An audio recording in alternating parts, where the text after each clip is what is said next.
Mr. Contest Chair, Honorable Judges, fellow Toastmasters, welcome us. I was one of the first persons in Mecon to build a house 35 years ago. When others started building it, my house became a model for them. No, not to tell them how to construct, how not to construct a house. Honestly, because rarely can you find a house like mine which does not meet any specification, civil engineering specification or vastu specification. Thanks to one Ashwatthama, my contractor.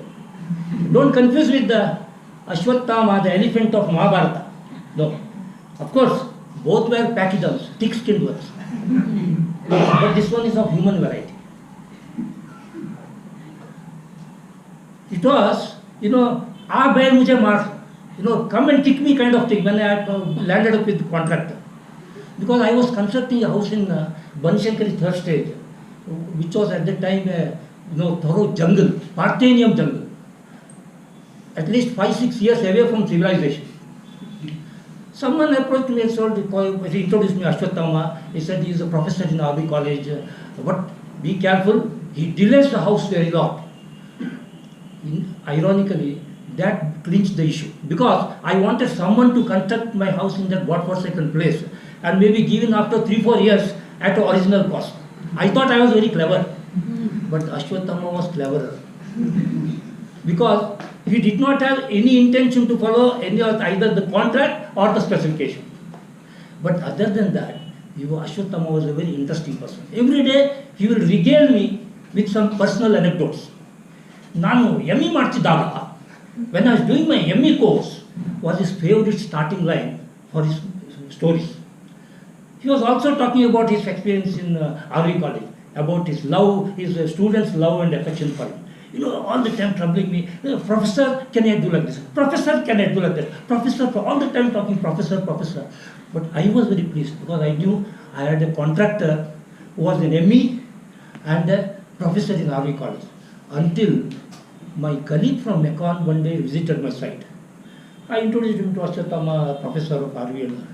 He didn't react. After later he told me, "But are you crazy to select this nutcase as a contractor? I am from RV college. You know what, professor? He is a lab assistant in our mechanical lab."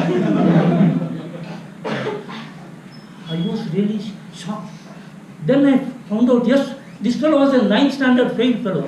But only thing was, he was a qualified mechanic from the small engineering institute. That explained this, storyline. My ME ಮಾಡ್ತಿದ್ದಾಗ. ME stands for Mechanical Engineering Certificate. What a clever fellow was. What they say, a wonderful first-class contractor selects first-class workers. A second-class contractor selects third-class workers. You can well imagine the quality of the mason Ashwatthama selected. Forget about quality. He was arrogant to the core. Didn't care even 2 hoots for even the owner, me. One day I just showed him, something wrong with the construction. The packing of the brick was not proper. The cement quality was poor. I showed it to him, "What is this?" He just gave a nasty look at me, that mason. "Sir, you are owner, I have to respect you. But honestly tell me, what do you understand of this construction?" I am there, engineer Saab is there, meaning Ashwatthama, and will take care of you. Why are you talking about something which you do not understand?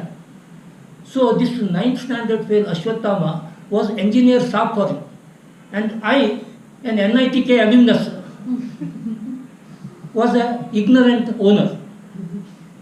In one flourish, that fellow dumped my 5 years of engineering in NITK and 15 years design experience in Mecon into the dustbin. I was too stunned to even to react. Even every civil engineering construction should meet 3 basic fundamental criteria. One is a plumb. Walls should be verticality, plumb line. Then corners should be 90 degrees, perpendicular. That's called mulamatta in our language. And of course, quality of ceiling and flooring and all that. My house didn't meet none of this. I brought it to the notice of Ashwatthama. What is this? He said, sir, ಇದೆಲ್ಲ finishing ನಲ್ಲಿ ಬರುತ್ತೆ sir ಇದು. You should wait for the finishing. And he created a wonderful imagery in front of my house, in my eyes, how the house will look after completion, like a typical Toastmaster. I was impressed. But when the house was completed, I saw the walls were out of plumb by 3 inches from top to bottom. The included angle at the walls was 75 degrees instead of 90 degrees. Ceiling was patchy and leaking. I just looked at him. What is this? He was nonchalant. ಇದೆಲ್ಲ ಸ್ವಲ್ಪ ಇರುತ್ತೆ sir, ಏನು ಮಾಡೋಕ್ಕಾಗೋದಿಲ್ಲ. These minor things will be there, sir. Nothing can be done. Minor things. I was furious, but it was too late in the day to comment. Somehow that fellow completed his house and gave it to me. But now it is standing as a monument and an example for everybody how not to construct a house. You know, in the Dwapara Yuga, Dronacharya laid down his arms when he hears, Ashwatthamo hato hata. Ashwatthama is no more. In Kali Yuga, my Ashwatthama also is no more now. Peace be with him wherever he is. But to his credit, I am staying in that house for last 35 years. And what's more, myself and my family have prospered in the house, despite, in a house which does not meet any of the Vastu or engineering specifications. Every day morning I wake up in the morning and see my house is in one piece. And look up and then pray. Ashwatthama, Namo Namah.